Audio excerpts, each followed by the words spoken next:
cho em để lại dòng sớm đầy gió. Con sớm sáng sớm và sớm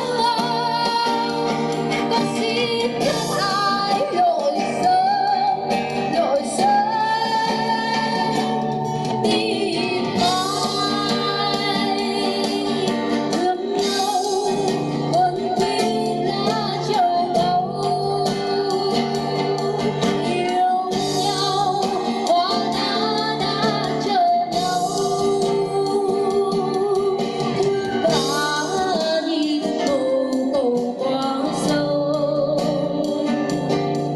yêu cả mối dầu dầu thương em thương cha con sóng ruột chiều mong của em thương anh con sóng đất ruột thủy chung của chị thương con mẹ đưa qua sông hồng hà mùa thu Hà Nội mùa thu một ngày đầu thu đầy gió. Con sông sáng sớm và sớm con xin thương ai lội sớm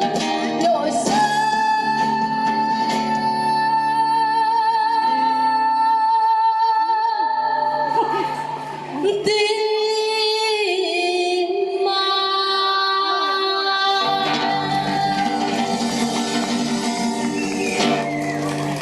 Xin cảm ơn quý vị rất nhiều. Và tiếp sau đây thì xin mời quý vị cùng đến với một ca sĩ khác của ban nhạc.